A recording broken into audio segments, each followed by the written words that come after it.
Boa noite, meu irmão, minha irmã, meu amigo, minha amiga que nos acompanham nesta quarta-feira, 31 de março de 2021.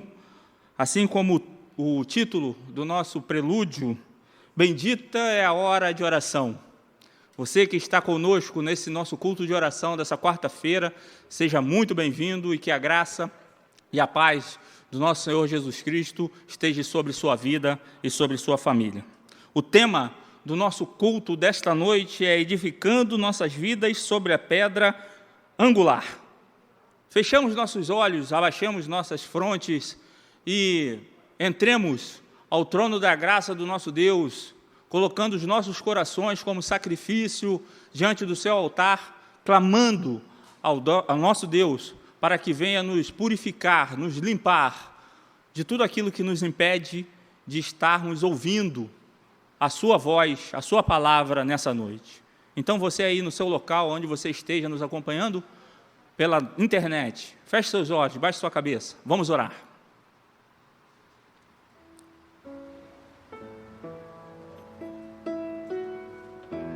Coloque-se diante do altar do Senhor para que, através do seu Espírito Santo, Ele possa te aliviar das suas cargas desse dia, possa colocar sobre você o seu jugo, que é suave, que é leve.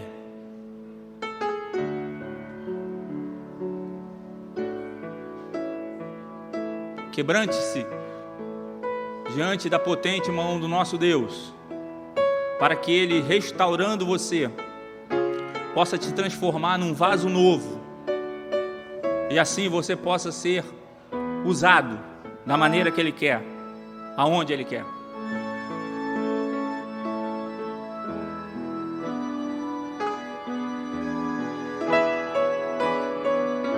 Esse é um momento de quebrantamento.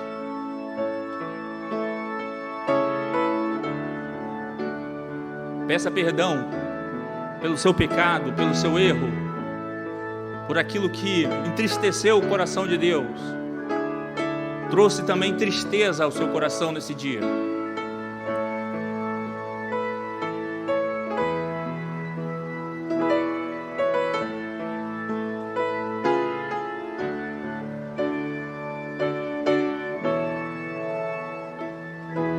Querido e soberano Deus, te louvamos e te engrandecemos na beleza da tua santidade, pelo teu poder, pela tua majestade.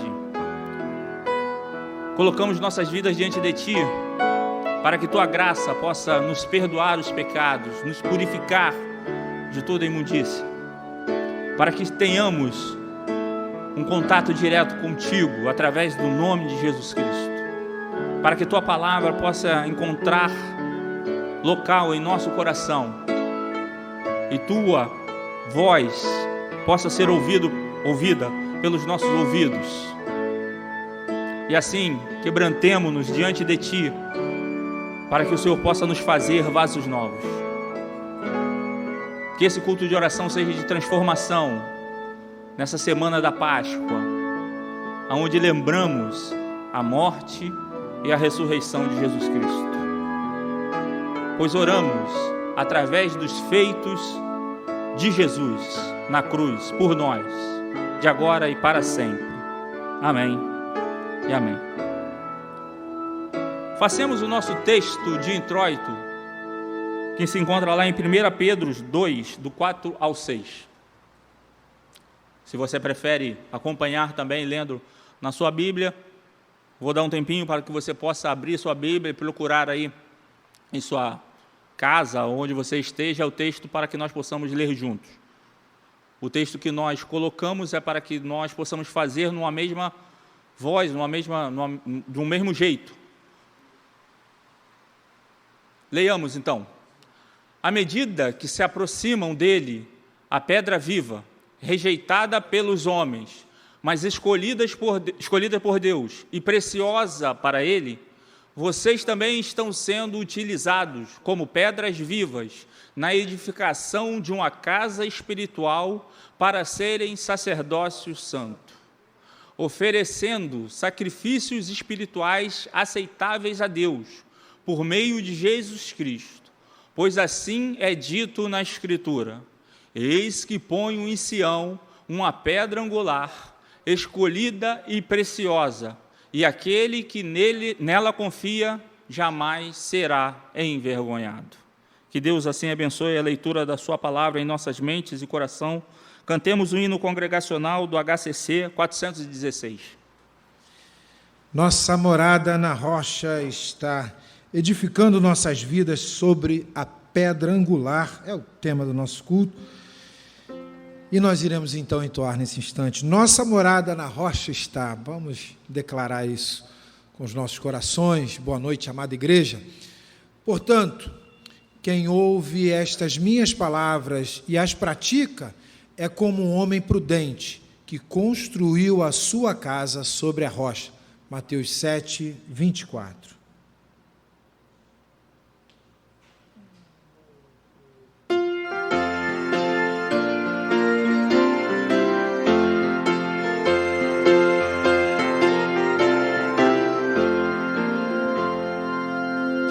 Que alicerce tendes para construir uma casa firme para resistir grande tempestade que há de chegar, a instável casa de derrubar.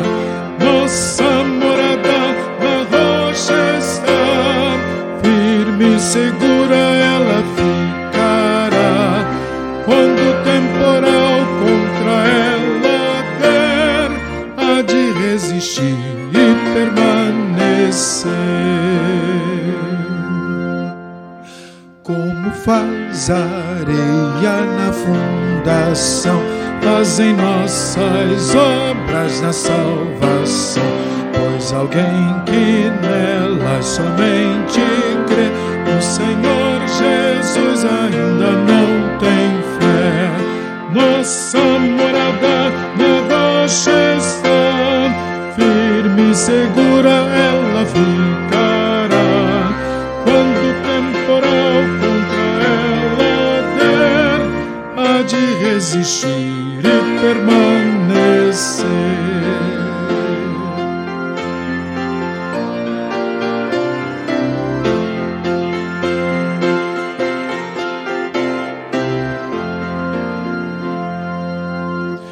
Os cristãos, porém, que na rocha creem, pelas obras mostram a fé que tem, com a fé firmada no Salvador, na maior tormenta não tem pavor.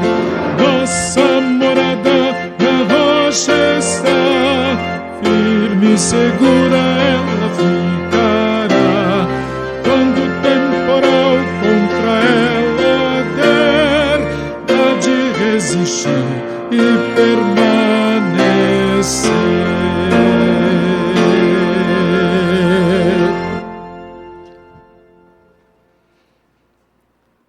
Façamos agora o nosso segundo momento de oração, meu querido. Então, você aí que está nos acompanhando através da internet, feche seus olhos e vamos tirar os momentos de ação de graças. Eu sei que o tempo que vivemos parece não nos conduzir a essa situação de agradecermos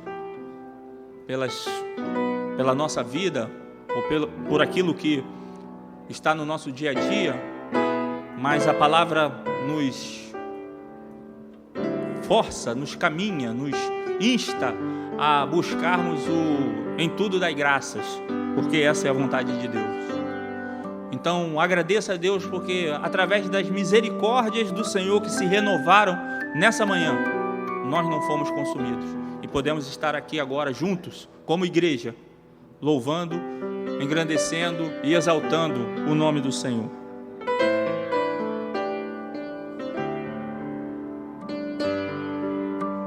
Agradeça a Deus pela sua vida, por aquilo que você tem. Quantas bênçãos dizem quantas são. Então, com certeza, você tem muito do motivo para agradecer ao Senhor por tudo aquilo que Ele tem feito, que Ele tem disposto a você.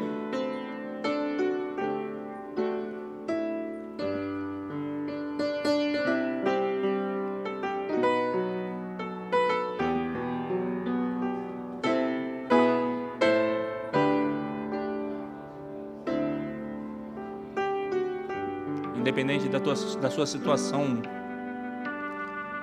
trabalhista, econômica, agradeça, porque ainda há esperança. E a esperança não desaponta, pois assim diz a palavra para nós. A esperança não desaponta, porquanto o amor de Deus está derramado sobre ela. Então agradeça, às vezes, as suas lutas, o momento que você está passando, porque creia que Ele, através da sua vontade, tem o melhor para a sua vida, meu querido.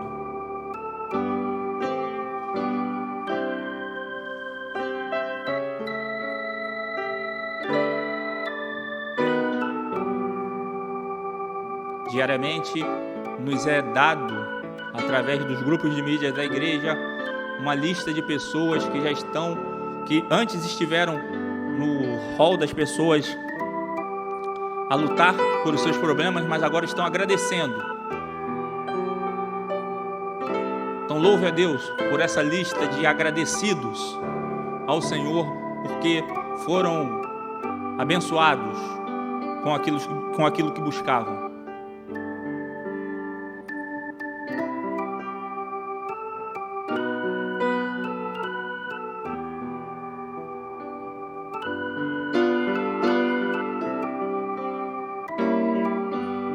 Agora, se você tem alguém próximo a você, que você possa estar orando por essa pessoa, mas caso você esteja sozinho, não haja ninguém próximo a você, e se veio algum nome de algum membro da nossa igreja ou alguma outra pessoa na sua mente nesse momento, que você levante um clamor por essa pessoa, por esse nome, pois com certeza o Senhor o colocou para que você estivesse orando nessa hora, porque tem algo de especial a essa pessoa, a esse alguém.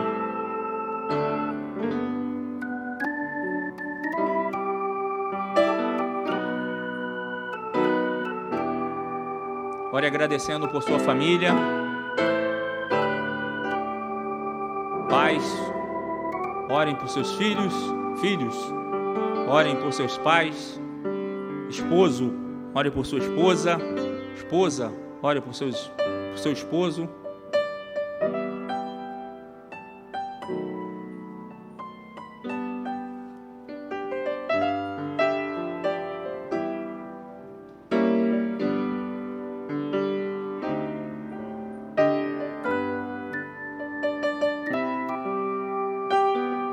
Uma oração agora para a nossa igreja de agradecimento. Agradeça a Deus pela nossa igreja, por estar te disponibilizando sempre condições de nós estarmos unidos, louvando e engrandecendo o nome do Senhor. Essa semana trará toda a programação de Páscoa, mesmo de forma online, mas toda a programação de Páscoa com a ceia do Senhor, as 7 palavras da cruz, o culto de ressurreição, o culto da ressurreição.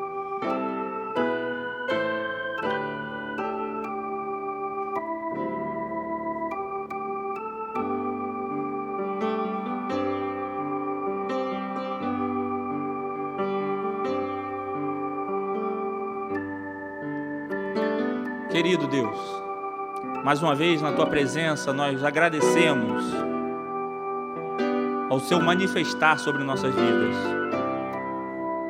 Porque Tua misericórdia se renovou nessa manhã, nós não fomos consumidos. E podemos estar aqui unidos como igreja para Te louvar e para Te engrandecer. Recebe o nosso culto que prestamos a Ti. Recebe as nossas orações. Recebe o nosso louvor, recebe o nosso agradecimento. Que nossas vidas possam representar pessoas agradecidas por tudo quanto o Senhor tem feito para conosco, mesmo que de vez em quando não seja aquilo que nós queremos, mas sabemos que é o melhor para o nosso dia a dia. Nos ajuda na nossa caminhada, nos ajude a enxergar os Teus milagres cada dia acontecendo sobre a Tua igreja. Nos ajude a ver o quanto o Senhor tem feito sobre nós, por nós, e ainda há de fazer através de nós. E Te agradecemos pela Tua igreja, que não tem se cansado em estar juntas, em estar juntos, unindo cada membro, através dos cultos, através das palavras, através das reflexões. Que o Senhor derrame porção dobrada do Teu Espírito sobre cada um daqueles que tem estado trabalhando na disponibilização da Tua obra aqui na Tua igreja. Porque oramos agradecidos através do nome de Jesus, que vive e reina para todo sempre. Amém e amém. Façamos mais um texto que será disposto para nós. Está lá em Efésios 2, 22. Vamos junto? Nele, vocês estão juntamente edificados para se tornarem morada de Deus por seu Espírito. Agora teremos um cântico congregacional com a equipe de louvor, a pedra espiritual.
Cristo, tu és.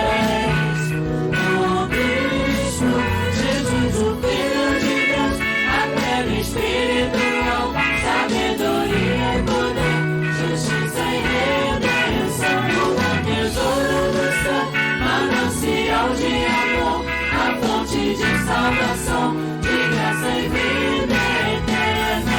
O Pai te coroou, sim, o Pai te exaltou, com o nome sobre todo o nome, para que todo joelho se dobre, para que toda língua confesse que tu és Jesus Cristo, Senhor. O Pai te coroou, sim, o Pai te exaltou, com o nome sobre todo nome, para que todo joelho se dobre, para que toda língua confesse que tu és Jesus Cristo, Senhor. Que tu és Jesus Cristo, Senhor. Que tu és Jesus Cristo, Senhor.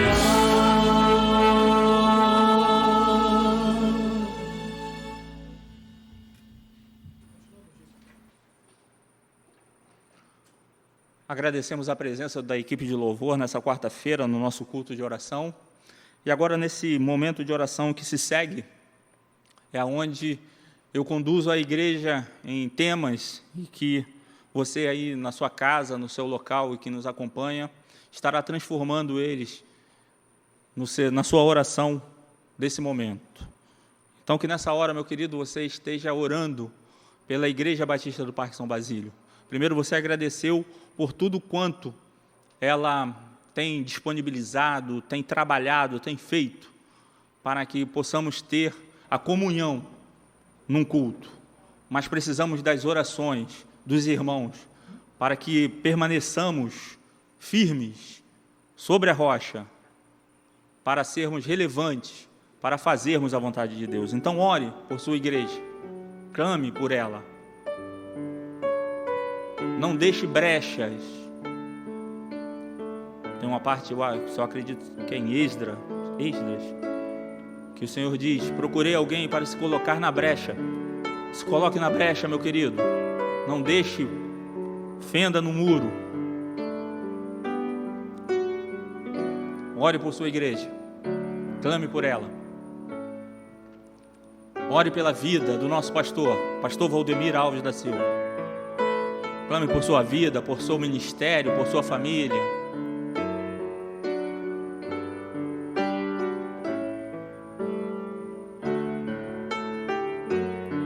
Eleve sempre a Deus em oração a vida desse homem de Deus que tem a responsabilidade de nos apresentar diante do Senhor.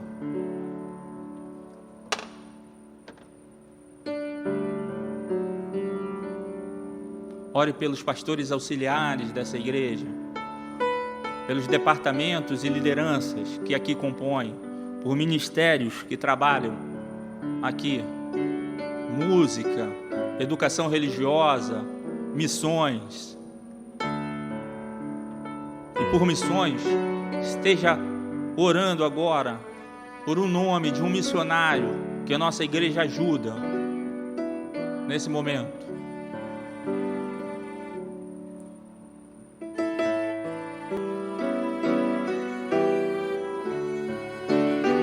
Ore por cada membro que esteja agora passando por sua mente.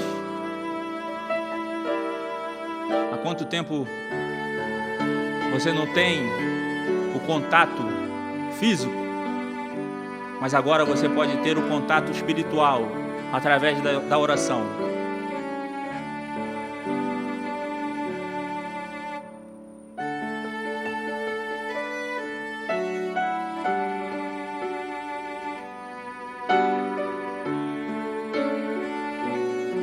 Oremos agora, tiremos alguns minutos de oração por aqueles nomes que se encontram naquela nossa lista de oração que diariamente é nos disponibilizado para estarmos orando. Então você procure lá a letra que inicia o seu nome e ore por aquelas pessoas que buscaram-nos em ajuda para lutarmos com eles nas suas batalhas.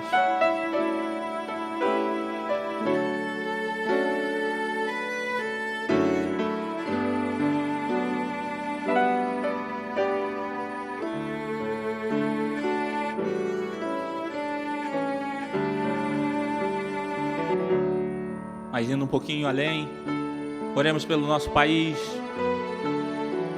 pela sua estabilidade política, econômica e social. Oremos pelo nosso estado, oremos pelo nosso município, para que o Senhor tenha misericórdia desse povo, misericórdia de nós e nos dê paz.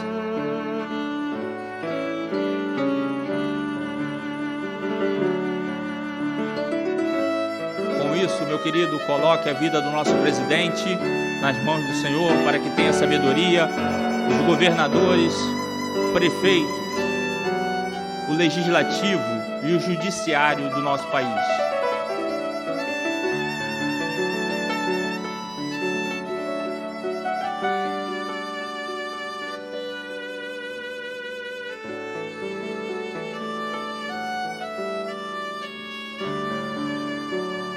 Ore para a justiça, para que a justiça do Senhor se manifeste sobre essa nação.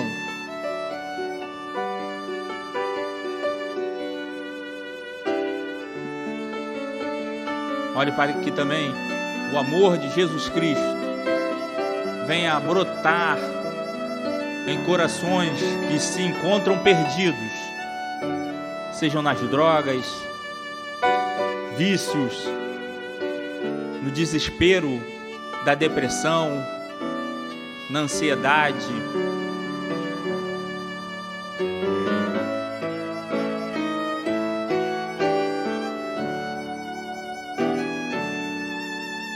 Mas clame também pelos profissionais da área de saúde, médicos, enfermeiros, maqueiros, pessoal da área de administração, todos aqueles que compõem e trabalham na área médica, nesses momentos em que precisam muito serem cobertos pela mão do Senhor, para que possam enfrentar a essa pandemia e as demais doenças com tranquilidade e paz. Ore pela sensibilidade governamental,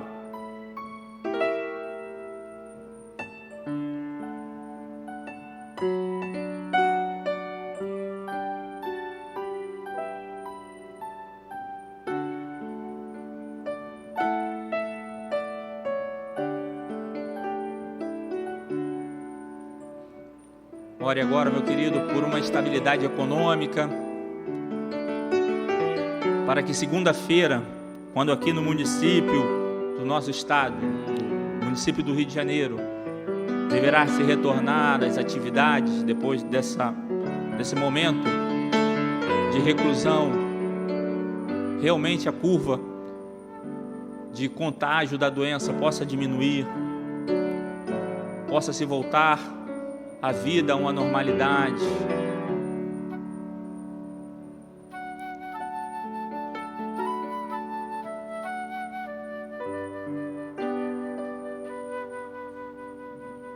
Ore para logo em breve tudo se resolvendo, pessoas possam voltar a ter o seu local de trabalho, de renda, escolas possam voltar a ter a alegria dos seus alunos e professores, a vida possa voltar ao seu ritmo normal.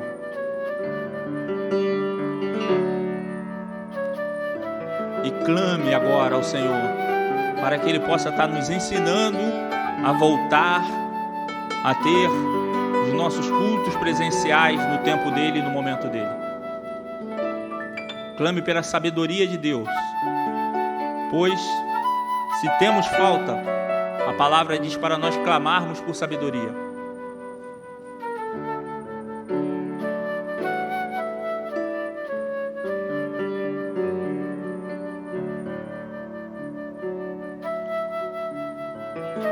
Senhor, diante da Tua majestade e poder, colocamos todos esses pedidos diante do Teu altar, para que no Teu tempo e na Tua vontade, o Senhor possa estar ministrando sobre cada um deles. O Teu tempo é perfeito, a Tua vontade é soberana, pois ela é boa, perfeita e agradável, e queremos desfrutar dela no nosso dia a dia. Abençoe, ó Deus, a nossa igreja, nosso pastor, todos os demais departamentos e membros que compõem esta Tua casa, que continuemos ser, ó Deus, um farol aqui nesse lugar, a iluminar vidas na escuridão do pecado. Dá-nos relevância. Abençoe o nosso país, os nossos governantes. Dê sensibilidade, misericórdia aos corações deles. Esteja com aqueles que deixaram sua casa para pregar a Tua palavra, que possam receber um momento de conforto, de consolo e de força nessa hora. Esteja com os missionários que pregam a Tua palavra longe. Visita, ó Deus, os profissionais da área de saúde, as forças de segurança constituídas, para que nesse momento possam gerar estabilidade e paz em nosso país. E esteja conosco, respondendo às nossas dúvidas e os nossos questionamentos, conforme o Teu querer. Pois todo o governo está sob Suas mãos. E oramos através do poder do nome de nosso Senhor Jesus Cristo, que vive e reina para sempre. Amém e amém.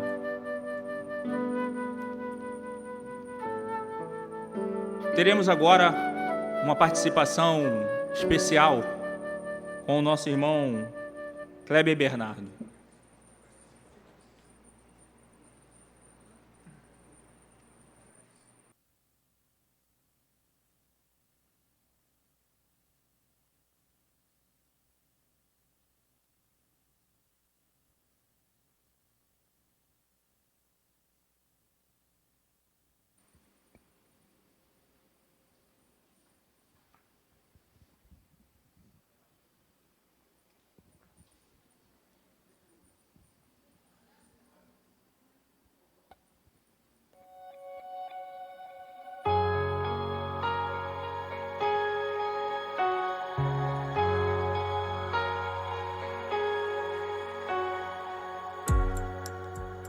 Entre no quarto, feche a porta. Chegou a hora de falar com Deus.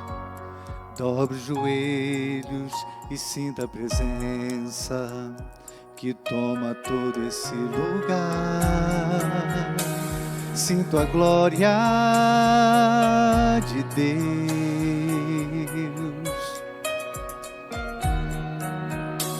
Sinta a glória do Pai. Não se detenha se as lágrimas rolarem e as batidas do seu coração acelerar. É Ele mexendo no secreto da gente, o lugar que ninguém conhece, mas Ele viu e sabe curar. Ele viu e sabe o remédio para curar toda ferida. Jesus, Tua presença é o que eu mais quero. Jesus, Tua presença é o meu remédio. Jesus, eu não quero ouro nem prata, só quero que cuide de mim. Eita, que presença é essa? Presença que mexe, confronta com tudo aqui dentro da gente, que causa arrepio na alma e a gente sente. Jesus, que eu perca dinheiro, que eu perca amigos, só não quero perder Tua presença tua presença, tua presença, tua presença.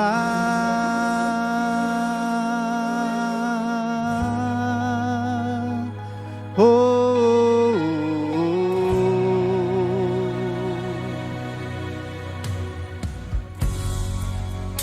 Não se detenha se as lágrimas rolarem e as batidas do seu coração acelerarem. É Ele mexendo no secreto da gente, no lugar que ninguém conhece, mas Ele viu e sabe curar. Ele viu e sabe o remédio para curar toda ferida. Jesus, tua presença é o que eu mais quero. Jesus, tua presença é o meu remédio. Jesus, eu não quero ouro nem prata, só quero que cuide de mim. Eita, que presença é essa? Presença que mexe, confronta com tudo aqui dentro da gente, que causa arrepio na alma e a gente sente. Jesus, que eu perca dinheiro, que eu perca amigo, só não quero perder tua presença. Jesus, tua presença é o que eu mais quero. Jesus, tua presença é o meu remédio. Jesus, que perca dinheiro, que eu perca amigo, só não quero perder tua presença, tua presença, tua presença, tua presença, tua presença. Oh, oh, oh.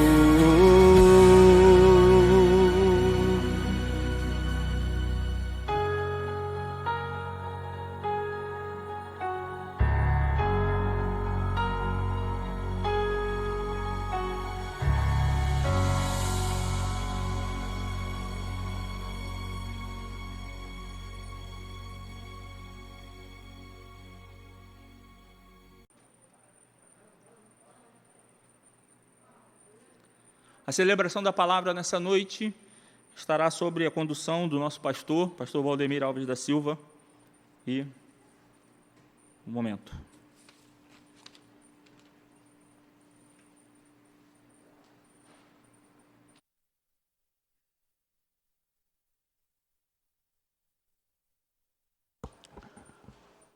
Meus amados irmãos e irmãs, nós, como falamos, no domingo, esta quarta-feira, nós estamos estudando, deveríamos estar estudando o capítulo 16 da primeira carta de Paulo aos Coríntios, mas como na chamada Semana da Páscoa Cristã, ou na chamada Semana Santa, nós costumamos seguir os passos de Jesus até a crucificação. Nós também costumamos usar a quarta-feira, não é? Como continua sendo um culto de oração, mas a gente tenta abordar um assunto pertinente a essa caminhada. Por isso eu quero refletir nesta noite sobre os enigmas da traição e fazer eco à palavra do nosso dirigente, o irmão Alex, quando ele me lembrou, não é? Que durante toda essa semana nós temos as atividades pertinentes, então, à Páscoa cristã.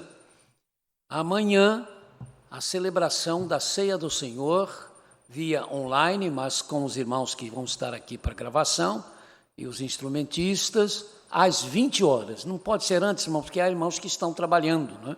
E não terão condições de chegar em casa antes das 20 horas. Vamos tentar facilitar o máximo possível para que o maior número possível dos irmãos e irmãs que queiram, né, participar desta ceia online, depois de um ano sem ceia, né, sem tomarmos a ceia, não fiquem privados desse privilégio. Então, amanhã, quinta-feira, às 20 horas. Sexta-feira, às 10 horas da manhã, o culto das 7 palavras da cruz. E domingo, 6 horas da manhã, você vai se levantar para ir para a sua sala, ou não sei aonde você puder, para você participar do culto da ressurreição.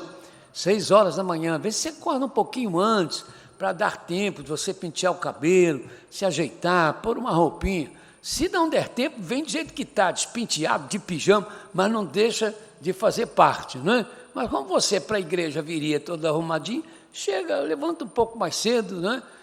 Penteia o cabelo, bota uma roupinha e senta lá, então, para participarmos do culto da ressurreição. O texto, irmãos, que nós vamos usar é Lucas 22, de 1 ao 6, e vamos ler, então, em conjunto, como temos feito, né, já algumas vezes, para facilitar o aproveitamento da leitura das Sagradas Escrituras. Lucas 22, de 1 a 6. Leamos, então. Estava se aproximando a festa dos pães sem fermento, chamada Páscoa, e os chefes dos sacerdotes e os mestres da lei estavam procurando um meio de matar Jesus, mas tinham medo do povo. Então Satanás entrou em Judas, chamado Iscariotes, um dos 12. Judas dirigiu-se aos chefes dos sacerdotes e aos oficiais da guarda do templo e tratou com eles como lhes poderia entregar Jesus. A proposta muito os alegrou e prometeram dinheiro. Ele consentiu e ficou esperando uma oportunidade para lhes entregar Jesus, quando a multidão não estivesse presente. Se quisermos, meus amados e amadas, fazer um roteiro da semana na qual o Senhor Jesus Cristo foi crucificado, o Evangelho de Lucas nos ajuda. No domingo, ainda sábado para nós, Jesus se aproximou de Jerusalém, mas sem entrar na cidade. Enviou 2 dos seus para apanhar a jumenta amarrada com o jumentinho, segundo Mateus 21, de 1 a 4. Já era então realmente domingo para nós, quando Jesus entrou triunfalmente em Jerusalém. E este domingo, por causa dos galhos e ramos jogados no caminho pelo qual Jesus passou, entrou na história da cristandade com o nome de Domingo de Ramos. Ainda nesse domingo, Jesus vai ao templo e expulsa os vendilhões do templo. É então questionado pelos chefes dos sacerdotes, dando às autoridades judaicas os motivos finais para que venha a ser preso. Na terça-feira, Jesus faz o seu sermão profético sobre a destruição de Jerusalém e o fim dos tempos. Na quarta-feira, Judas Iscariotes faz o acordo com os sacerdotes e com outros para entregar a Jesus, conforme acabamos de ler. Na quinta-feira, Jesus manda preparar a Páscoa e celebra, instituindo então a ceia do Senhor, promete o Espírito Santo, entra em agonia no jardim do Getsêmani.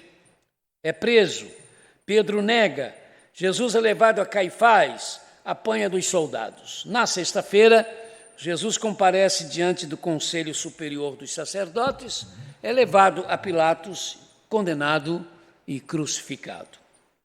Hoje, então, irmãos, quarta-feira, o fato marcante é a traição de Judas.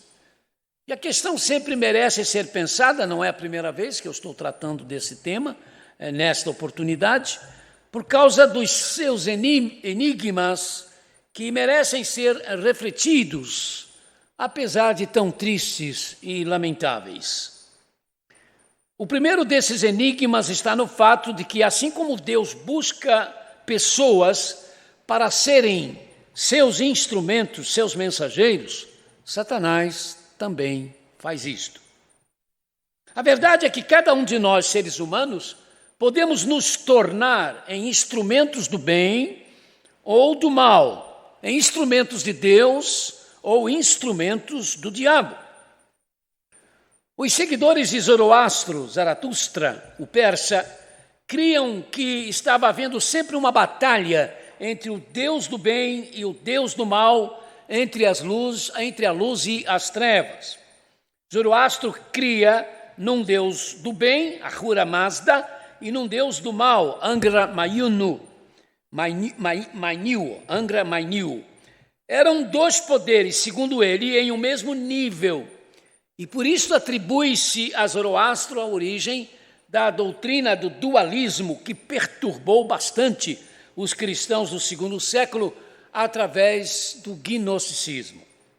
Mas não é assim que nós cremos. Nós não somos dualistas. Nós cremos que Satanás procura perturbar, atrapalhar, confundir a obra de Deus, mas nós cremos que o poder de Deus é sempre incrível pela alma, pela pessoa de Judas, e na qual então Satanás teria levado a melhor. O que houve, amados e amadas, foi que por um bom tempo, Judas foi dando lugar à voz de Satanás. Sua mente era má, seu coração era perverso, porque ele, Judas, escolheu o mal, e então foi de mal a pior. O segundo desses enigmas está no fato de que sempre há os que procuram justificar o erro, como justificar a atitude de Judas. Alguns dizem que talvez Judas fez o que fez, porque após Jesus falar da sua morte, ele que era um nacionalista e esperava a implantação do glorioso reino de Israel, entendeu que precisava criar uma situação na qual Jesus se veria obrigado a fazer grandes sinais e assim deflagrar a revolução que Judas esperava como nacionalista que ele era. Também os outros apóstolos esperavam uma coisa parecida, não é? Mas ao ouvirem Jesus falar do seu padecimento e morte, ficaram meio espantados, meio perturbados. Já tivemos a oportunidade, não é, de pregar sobre isto também, mas como não tinham a índole de Judas, nem por isso pensaram em provocar uma situação como esta, para então fazer Jesus descer fogo do céu, matar os soldados que estavam lá na fortaleza Antônia, enfim, trazer para Israel o sonho dos israelitas até hoje, dos israelitas religiosos até hoje, ou israelitas já são praticamente os que seguem, né, a religião de Israel, enquanto os israelenses são os que vivem ou moram em Israel. Os israelitas até hoje esperam que isso vá acontecer. O Messias há de vir para fazer com que Israel seja a nação padrão, a nação maior da humanidade. E aí dizem esses, né, Judas se decepcionou.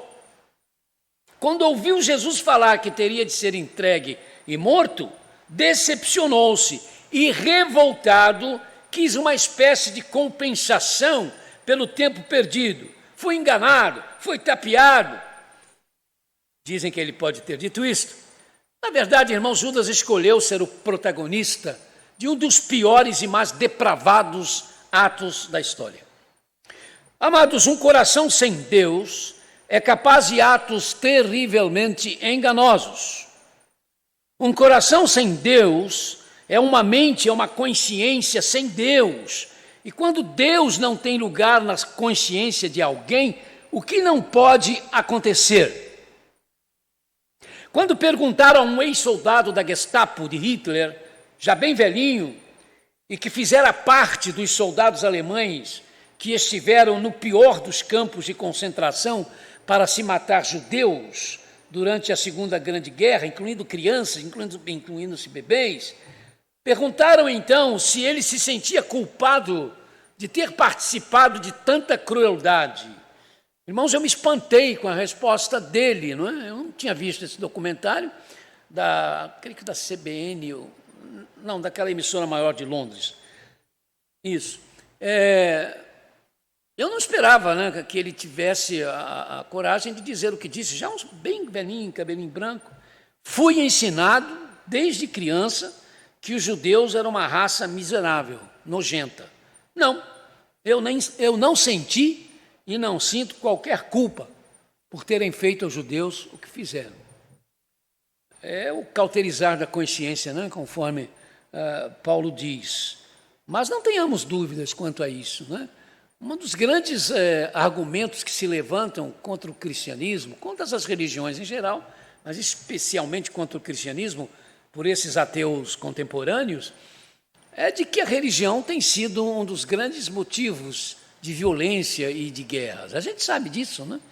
Constantemente estamos ouvindo aí de atentados terroristas praticados em nome de Deus por muçulmanos, por hindus e até por budistas e também por cristãos.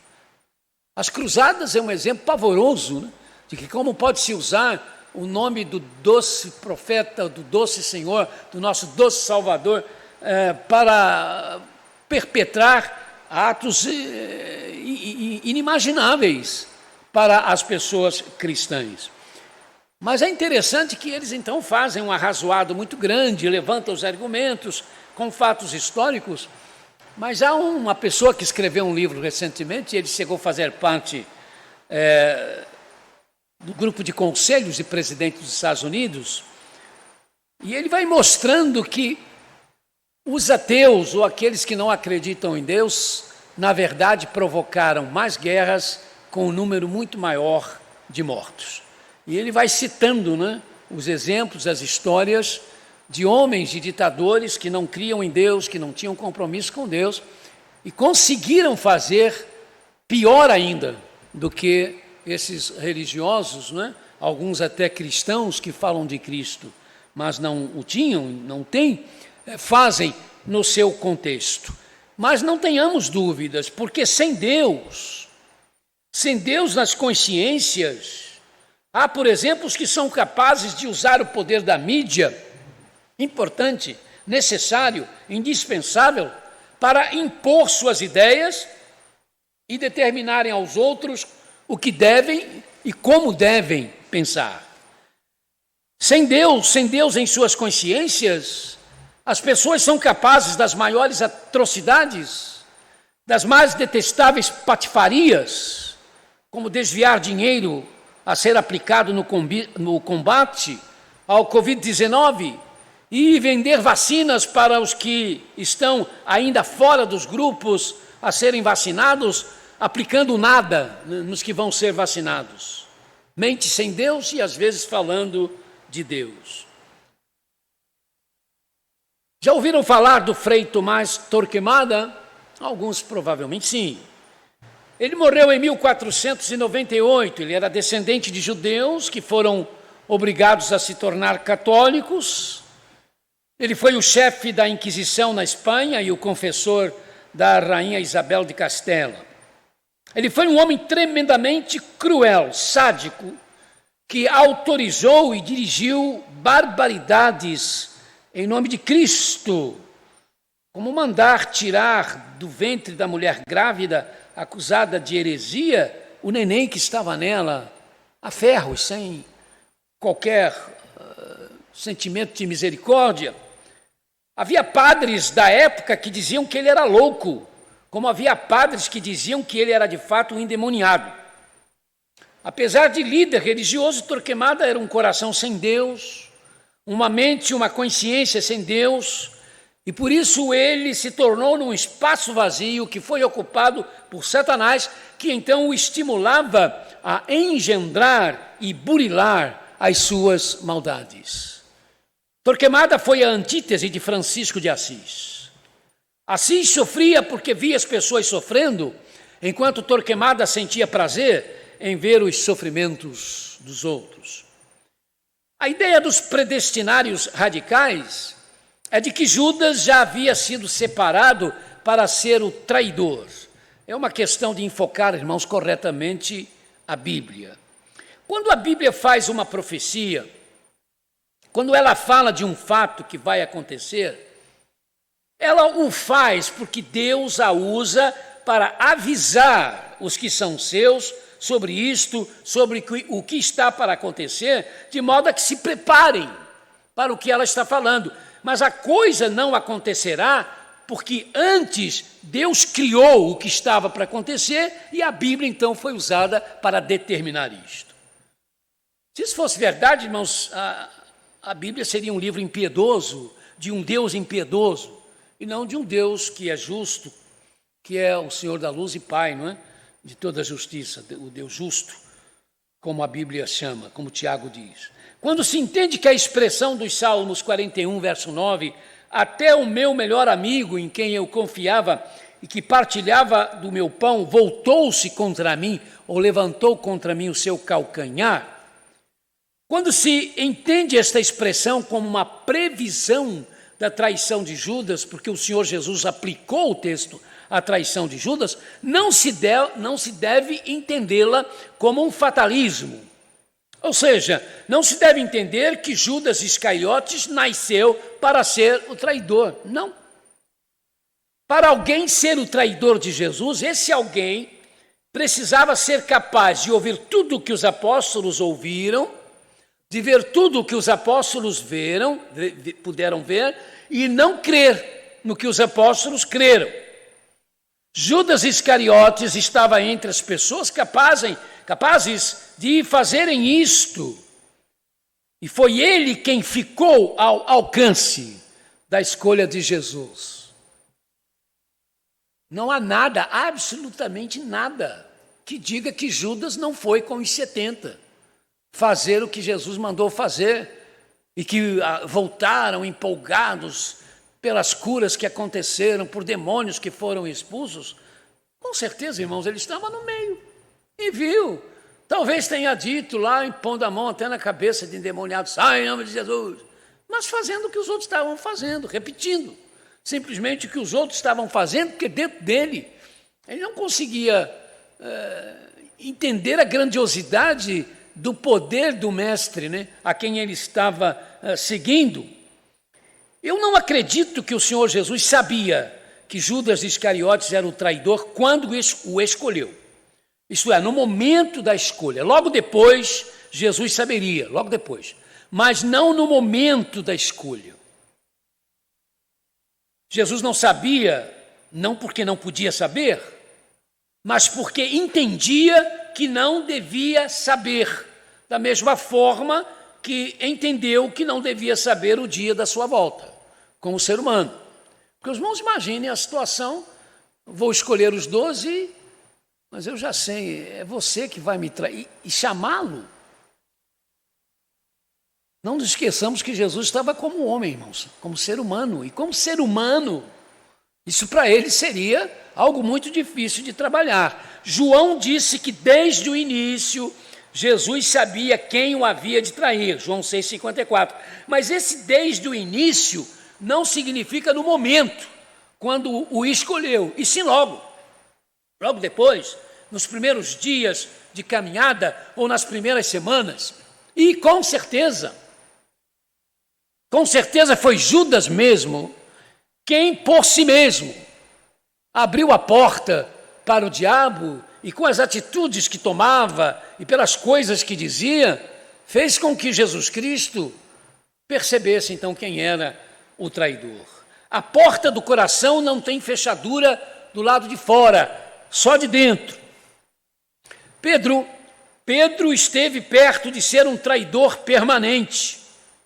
Chegou a negar o seu Senhor, só que o seu coração, o coração de Pedro, apesar de tudo, era um coração que desejava estar aberto somente para a vontade de Deus. Pedro era uma pessoa afoita e por isso imprudente, era um homem às vezes vaidoso, mas era um discípulo honesto, ele era sincero. Sofreu por causa da sua inconstância, mas Deus não permitiu que Satanás se apoderasse dele e nem dos demais apóstolos. Jesus chegou a dizer para Pedro que Satanás queria cirandar com os discípulos, mas que ele rogara ao Pai para que tal não acontecesse. Lucas 21, 31. Interessante isto, porque quando o Senhor Jesus fez esta afirmação, nada nos mostra que Judas não estava junto. O natural é que estivesse, mas a questão é que nele, Judas, nos diz o texto bíblico, nele Satanás entrou para que ele pudesse fazer o que fez.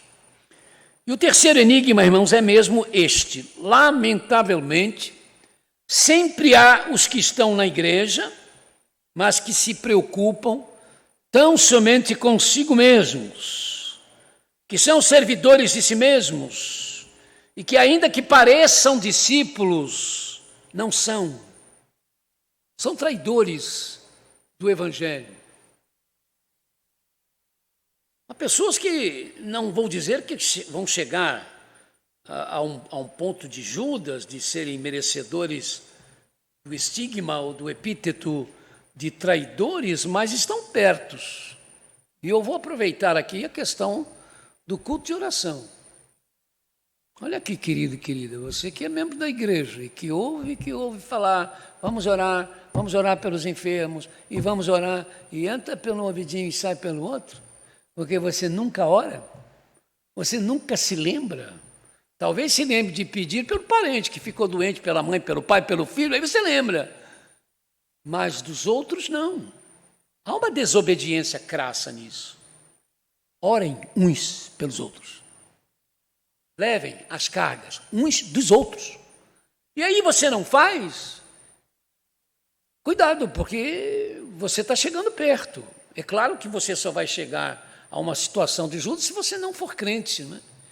Mas se você não for, se você já for crente e está levando esse tipo de vida, de repente o galo vai cantar e você vai perceber que você está negando ao seu mestre, ao seu Senhor. Essa é uma realidade, meus amados, que acompanha então os seguidores do Senhor Jesus desde o princípio. Assim como entre os 12, um era o traidor, o agente de Satanás, sempre há os que estão no meio do povo de Deus, mas não pertencem a Deus. Esses não pertencem mesmo. Esta gente sempre acaba trazendo prejuízos enormes à causa de Deus, mas, por favor, ninguém na igreja tem o direito de achar que fulano ou beltrano está fazendo isso, está traindo a fé, está traindo Jesus.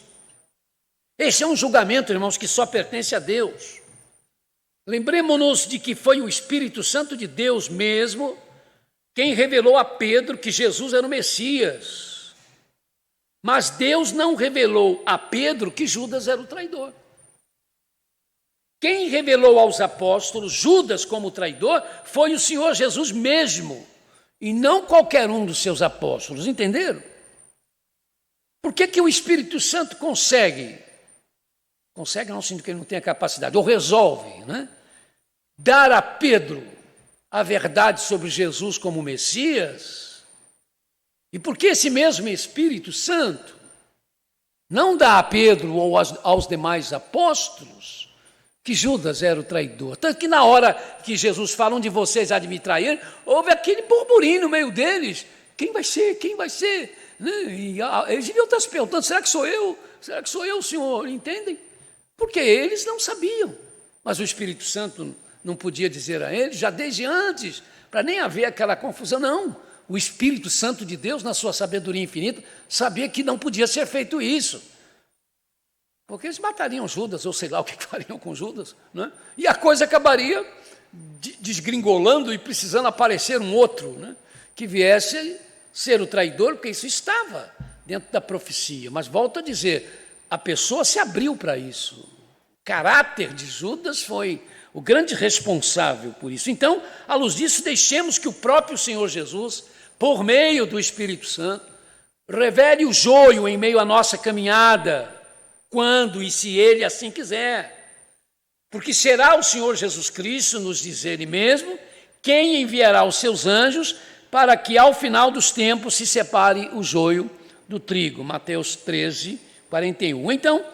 Então, se houver algum joio que deva ser revelado antes disto, que o Senhor Jesus revele, e não nós por pesquisas e trabalhos de detetives, né? Pelos frutos vocês o conhecerão, né?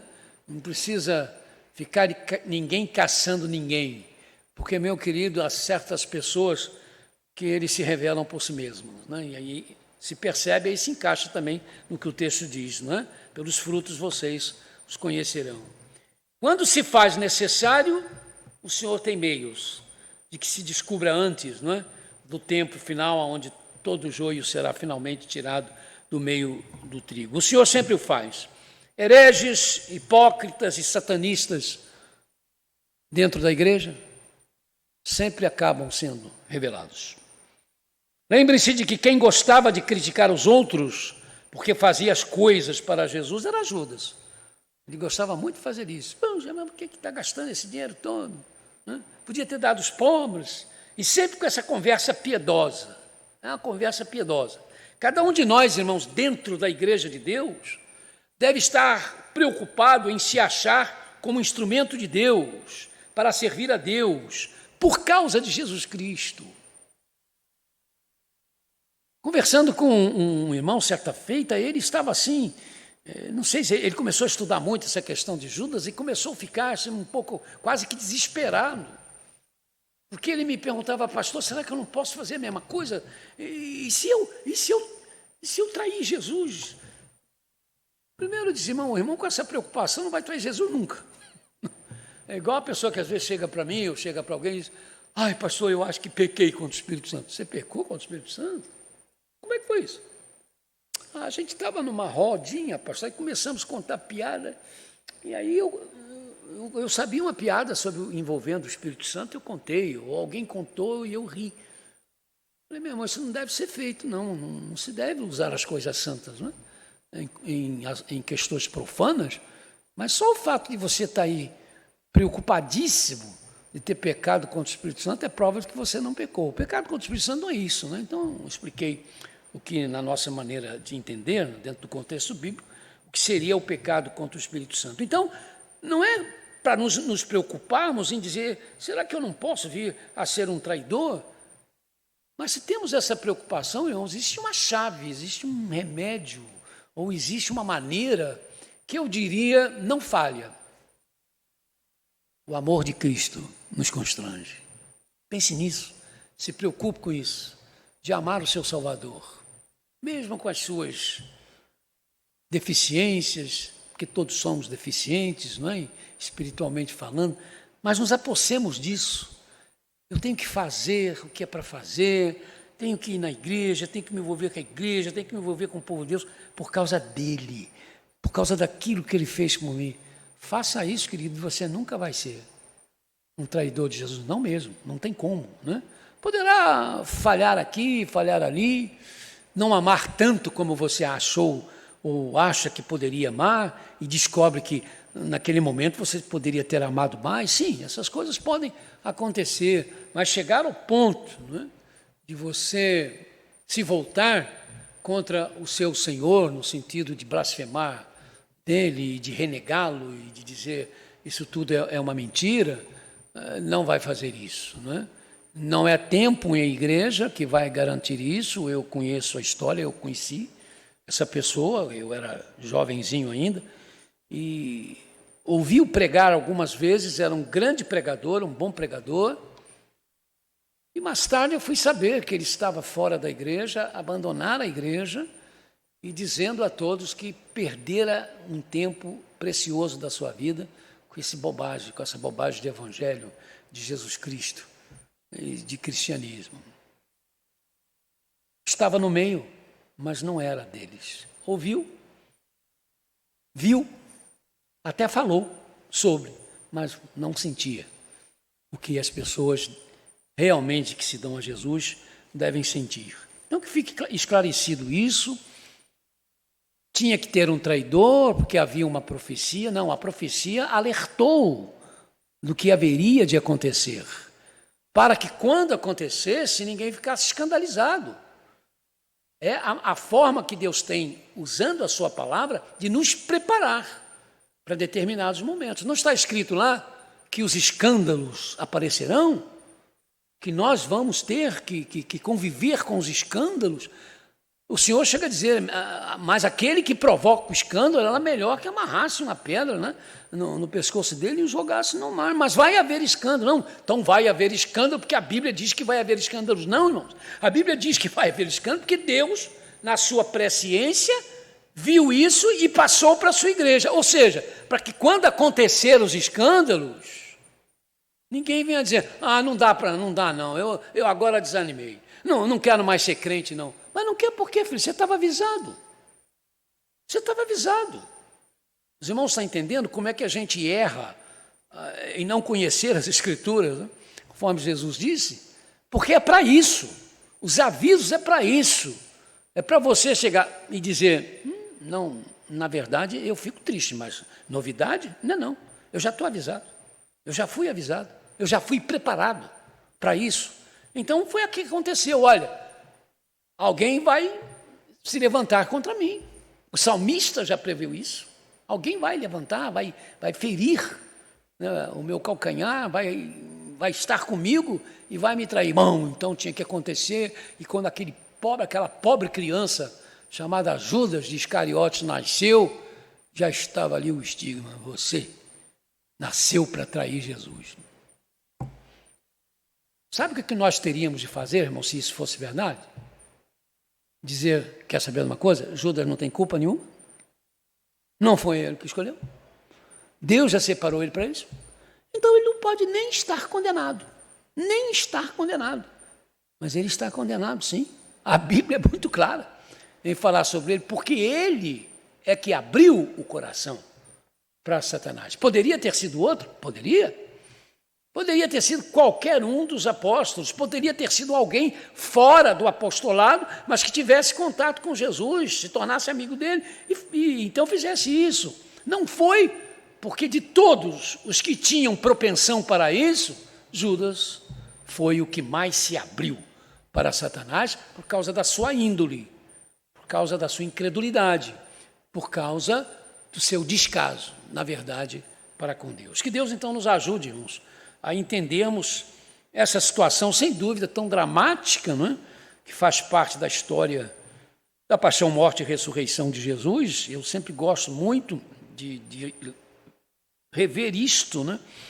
Primeiro porque eu fico olhando, Jesus chamou Judas lá para a mesa, deu para ele o pão da última ceia, só para revelar o traidor? Não, irmãos, era uma outra chance com quem diz assim, ó, estou te dando pão como estou dando para os outros, estou dando...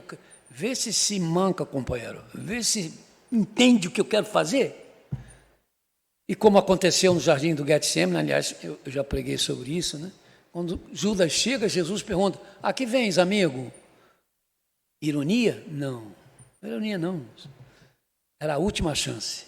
A que vens, amigo? Em outra palavra, você está fazendo o que você está fazendo, mas se você quiser ser meu amigo, eu continuo sendo seu amigo. Judas não quis, não é? Que Deus nos ajude, irmãos. Amém. Vamos então, irmãos, para o encerramento desse nosso culto com a impetração da bênção dos apóstolos, como sempre fazemos. E agora que a graça de nosso Senhor e Salvador Jesus Cristo, que o amor de Deus nosso Pai, que a bendita orientação e consolação do Espírito Santo de Deus esteja conosco aqui, que participamos da gravação desse culto, seja com os teus servos, que nesse momento nos assistiram, nos acompanharam, tornaram possível este culto acontecer. Seja com tua igreja, Senhor, espalhado por todos os lugares da terra, pela graça, pelo nome de nosso Senhor e Salvador Jesus Cristo. Amém, amém e amém.